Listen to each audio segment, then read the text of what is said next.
Spike poked his nose over the side of the hot air balloon's basket, gazing down at the scene of gelatinous chaos below. "Wow, Twi," he remarked. "It sure is a good thing they were having that dirigible convention so close to Sweet Apple Acres." "Hope they didn't mind us borrowing this one," Twilight Sparkle added, trying very hard to keep the balloon's course steady. "Ugh. You know, Pinkie Pie is the balloon expert. I don't know why every pony associates me with these things." "Because you're science girl," said Spike, leaning back from the edge, "and hot air balloons run on science." He slid against the side of the basket until his butt pressed against the ground.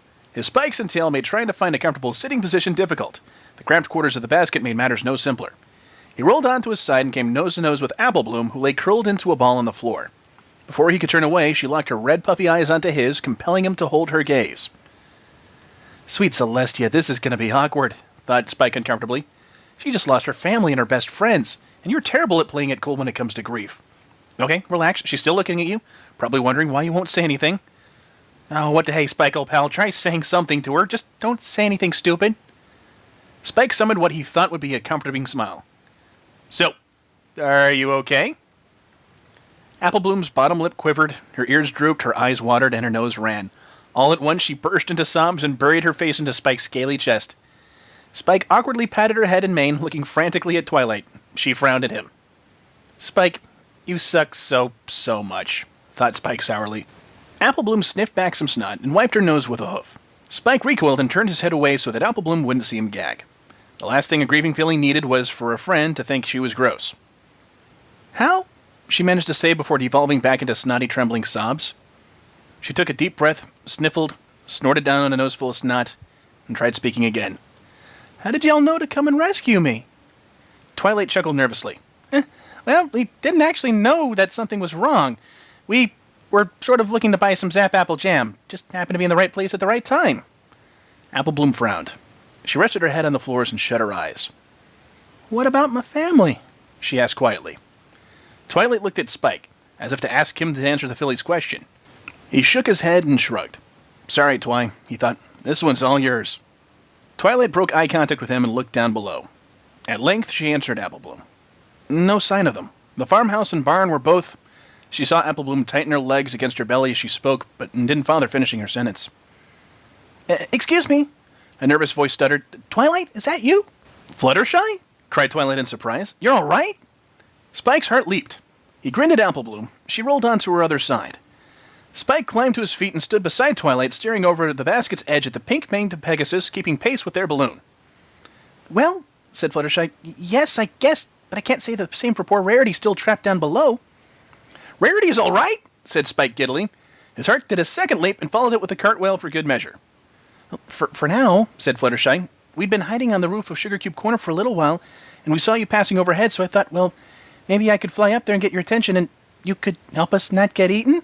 If there's room in there, and, if you're not busy." She bashfully clicked her hooves together. "We'll do our best," Twilight promised. "Let's take her in for a landing." The balloon descended upon the roof of Sugar Cube Corner, still a harbor of relative safety awash in a sea of chaos. Fluttershy directed them to the cupcake-shaped tower jutting from the roof, where Rarity lay with her ears pressed against her head and her hooves clamped tightly over them, her teeth grit. Beside her balled the baby pound cake. The balloon floated beside the tower, and Twilight hopped out of the basket. Spike remained behind to secure the balloon to the tower's guardrail with a rope, while Twilight trotted to Rarity's side. "My dearest Twilight," said Rarity, smiling. "I don't think I've ever been happier to see any pony in my life." "Well, I'm here too, you know," grumbled Spike as he finished knotting the rope. He jumped out of the basket and joined Twilight and Rarity. Rarity winked at Twilight. "Why, after all, you brought me my knight in shining armor to deliver me from a most unfabulous demise. I'm going to be anything but happy to see you." Spike's eyes widened, and he blushed. Well, knight in shining armor, that's kind of stretching it, I think," he said, rubbing the back of his neck. Rarity suppressed a giggle. Twilight looked around, squinting. "I don't see any sign of the cakes," she said. "And I don't think there's enough room up here for Pinkie Pie to be playing hide-and-seek. Are they all right?" Rarity's face fell, and she sighed. "She stayed behind to buy us time," she replied. "It was very touching and noble, you know. We haven't been swallowed up yet, so I think it's working well so far." "Then there's a chance she's still all right," said Twilight. She glanced at the door into the tower. "I'll go down there and try to pull her out. Maybe we can—" The door burst open. A stream of purple geysered outward, splattering every pony with flecks of purple goo. A bit of it got inside Twilight's open mouth. It didn't taste unpleasant. Uncannily like grape, actually. Yet she spat it out on principle and backed away from the door. "Every pony into the balloon," she snapped. "Hurry!" The chaotic stream of purple goo solidified into an enormous tentacle that whipped around toward Twilight, only to smash against a hastily erected force field. Twilight focused. Her energy was draining fast, and she hadn't had time to fully recover from the strain of teleporting herself and Apple Bloom earlier. But she knew she had to hold on for every pony's sake. She shaped the field into a wide, rectangular blanket, struggling all the while against the surprising strength of the tentacle. Sweat-soaked and straining her muscles, Twilight forced the tentacle backward. The tentacle receded, fighting to break free from Twilight's grip, but at last it found itself packed back into the corner. The door was still miraculously on its hinges, so Twilight slammed it with her hooves and encased it in her magic to keep it secure. She pressed her back against it and pushed, putting her whole weight into keeping the tentacle trapped in the tower. "Twilight!" cried Spike. He and Rarity ran to her side. Together they braced against the door, adding their weight to Twilight's. Fluttershy cradled Pound Cake in her hooves. She floated in the air beside the basket, looking uncertainly at Twilight and biting her lip. "I told you to get into the balloon!" grunted Twilight. A particularly heavy pound against the door jolted the three of them and made her heart skip a beat. "Some pony needs to get to Canterlot to warn Princess Celestia about this." "Not without you," said Rarity with a shake of her head. "We've already lost Pinkie Pie. Don't make us lose you, too." Another pound briefly pushed them away from the door, bowling Spike over entirely. Twilight redoubled her efforts. Her horn flashed and the glow around the door intensified, but her body drooped and slumped. "I can't hold this forever," she gasped. Spike climbed to his knee, but stayed at her side. She looked him directly in the eye. "Just go!" Rarity looked down at her. Her lip was trembling. Reluctantly, she removed herself from the door, turned her back on Twilight's sparkle, and trotted to the basket. Spike stayed rooted to his spot, staring at Twilight with disbelief in his eyes. She tried to smile at him, but found no energy to do so. Every bit of strength in her being was focused on maintaining the energy field. It was all she could do to jerk her head in the direction of the dirigible. With his head hung and his shoulders slumped, Spike rose and walked toward the balloon where Fluttershy now sat holding Pound Cake. The sound of shattering glass drew every pony's attention. A second tentacle shot from the second-story window beneath them and curled upward toward the tower. It caught Rarity around the midsection before she could react and pulled her back under. "Rarity!" yelled Spike. He dove for her and caught her by the hoof. Spike dangled over the ledge, gripping Rarity for dear life. With one hand he held her, and with the other he clung to the guardrail. "Spike!" cried Rarity. "We really must stop putting ourselves in these situations. Bunnies will start to talk." The tentacle gave a single powerful tug. It didn't dislodge Spike from the rail, but it did tear the part of the rail he was holding from the rest of the tower. It receded back into the tower, pulling Rarity and Spike inside with it. The shock of seeing two of her closest friends taken caused Twilight's concentration to falter. The field wavered in strength, allowing the first tentacle to break through the door once again. The door collapsed on top of Twilight, pinning her against the floor. Twilight chanced to look at the balloon. The detached mooring rope still hung from the broken railing, swaying in the gentle breeze. Apple Bloom and Fluttershy gazed at Twilight from the basket as the balloon drifted further and further away from Sugar Cube Corner. The filly's tiny shoulders shook, her face screwed up, and she turned into Fluttershy's embrace. With one hoof, Fluttershy stroked Apple Bloom's mane. With the other, she cradled Pound Cake. Twilight mustered an encouraging smile, but Fluttershy did not return it, responding only with a doleful look. The tentacle that emerged from the tower door lanced toward the balloon. Fluttershy recoiled and held Apple Bloom tighter, squeezing her own eyes shut. But Twilight still had a trick up her sleeve. Knowing that she'd expended too much energy to create a sufficiently firm shield, she encased the door that was pinning her in a levitation field. She raised it, drew it back, and swung it like an axe at the tentacle's center. The door sliced cleanly through the gelatinous material, cleaving the tentacle in two. Separated half dropped to the remnants of the tower's floor, where it reformed into a blob. Twilight squashed it with the door and scrambled atop of it, using her weight to keep the blob pinned. She knew that it was a stopgap measure and nothing more. The blob would overcome, and she was too exhausted to put up an effective resistance. Still, she thought as she gazed at the rapidly receding hot air balloon, as long as they're safe, I guess it's worth it. It was just barely in visual range. Twilight could still see Fluttershy staring like a mourner at a funeral, but Apple Bloom had apparently laid on the basket's floor again. A tiny white puff sat atop Fluttershy's head. Twilight squinted, trying to get a better look. It was Fluttershy's bunny, Angel. He'd climbed onto his caretaker's head to get a final look. His beady little eyes met Twilight's, and, to her great disbelief, he raised his right paw to his forehead in a crisp salute. Twilight's heart broke just a little bit more at the sight of it. The blob she was pinning thrust against the door, breaking it into splinters and sending Twilight flying into the air. She landed hard upon the floor, face up. A doorknob fell rapidly toward her head. Her eyes widened and she rolled aside, narrowly avoiding being conked in the forehead. Twilight staggered to her hooves and quickly looked around, searching desperately for any avenue of escape. There was none.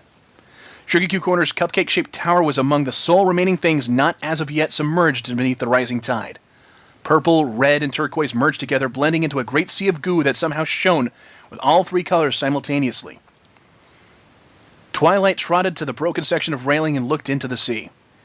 She could see no sign of any consumed ponies, no tuft of puffy pink mane or coil of purple coif, no triangular green scales poking out of the surface. She couldn't even see the consumed buildings, yet light shone faintly through the sea to its bottom. Everything the goo had swollen was gone, just like that. Just like I'll be, she thought. The blob she'd pinned beneath the door flopped toward her. The intact half of the severed tentacle swayed like a cobra over her head. Twilight thought about the friend she'd lost, the home that was swallowed without a trace, the breakfast she never gotten to eat. She felt a little guilty for thinking that, but something about the goo just made her hungry. And felt something rise in the pit of her stomach. It was not grief, nor anger, nor even bone-chilling terror. It was confusion. "Nothing about this makes any sense," said Twilight to the sea of goo beneath her. "You appeared out of nowhere and in the span of one morning ate an entire town, buildings and all, lickety-split." The part of the sea that lay beneath where Twilight stood swelled. A cone of goo rose slowly in front of the tower. Twilight continued speaking unabated. "Conservation of mass doesn't seem to be a problem for you. Your size and mass seem to be whatever the heck you're feeling at the time. A shallow puddle can swallow a pony whole. Well, where does that pony go? And how can it fit inside the puddle? And furthermore," said Twilight, eyeing the rising mountain of goo in front of her, "there somehow happens to be just the right amount of you to cover the entire town? Everything is finite, but you just keep on going and going. There's no such thing as infinity." She stamped her hoof and groaned in exasperation. "What in the hay are you?" The mountain peaked directly below the edge of the tower, in front of and beneath Twilight's hooves. It answered her question with a single word in a deep, reverberating voice. "I was. I am. Ever shall I be. Your paradox of infinity holds no meaning to me. I extend and endure forever. I am your god, whom you have worshipped unknowingly for eons.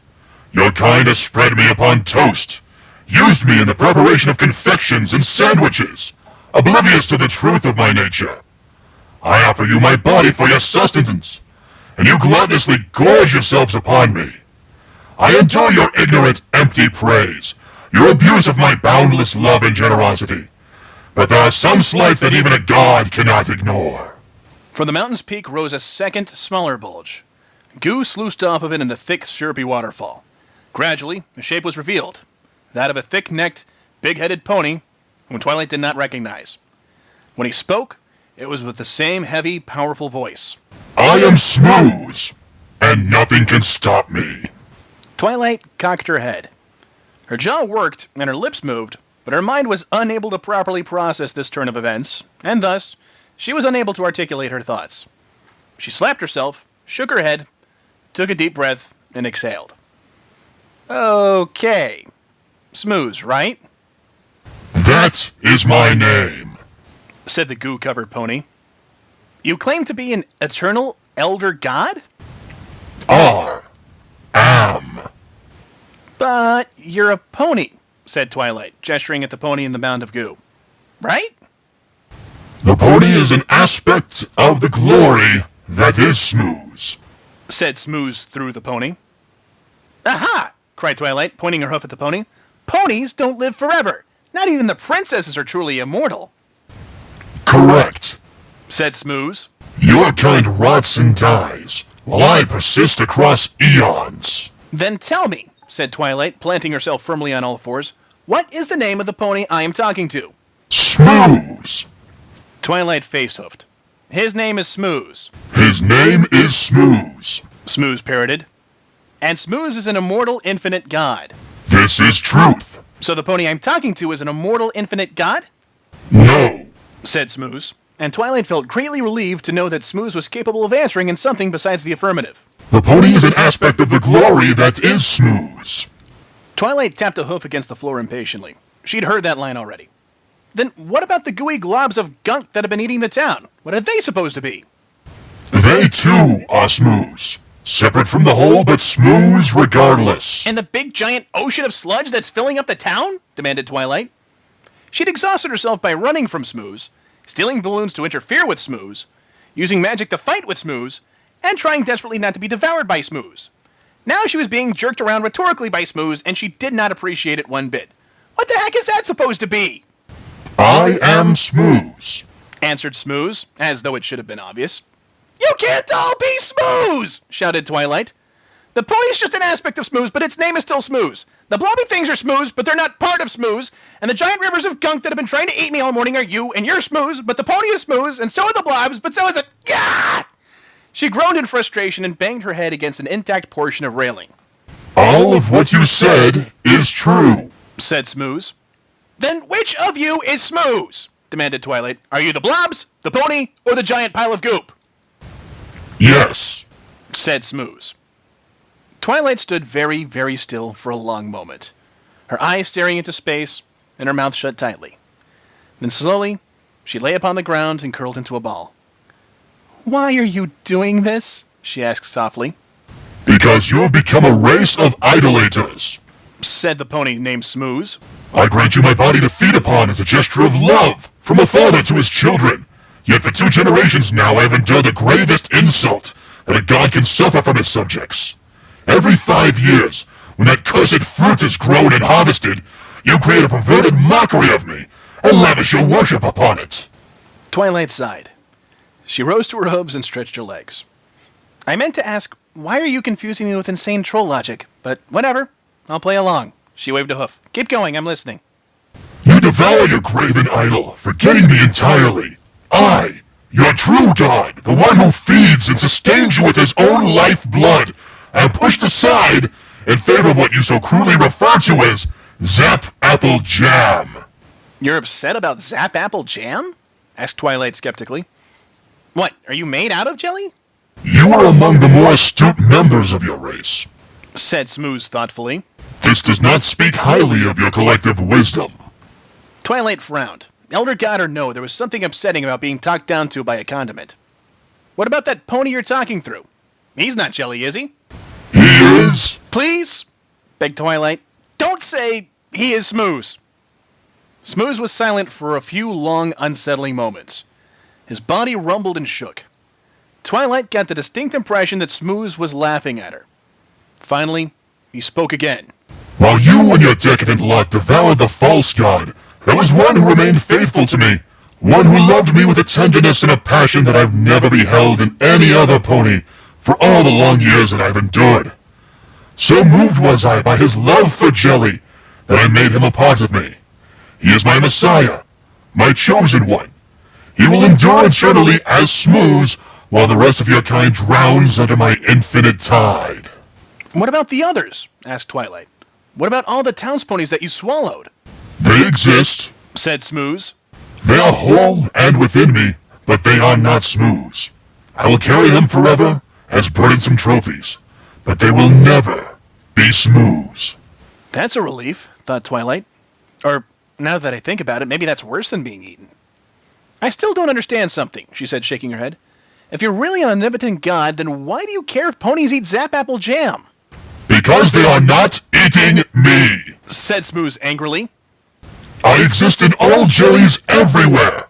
To devour jam instead of jelly is sacrilege, and Zap Apple Jam is the pinnacle of that blasphemy.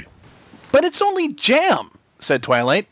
It's basically the same. They are not the same thing, Smooze thundered. The force of his rage penetrated the shield of Twilight's exasperation. She was once again terrified. Ignorant, wretched child!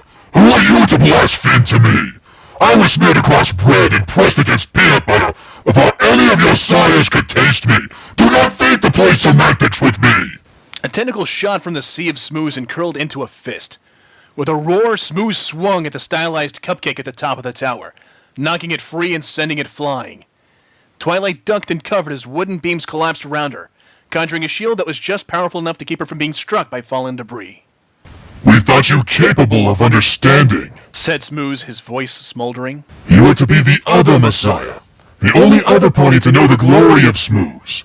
Together, you and the Aspect will sire a new race of ponies, loyal only to their one true god. Oh, gross, thought Twilight, gagging. But now we see reality. There can be no reasoning with ponies. The Aspect is the only one who loves his god.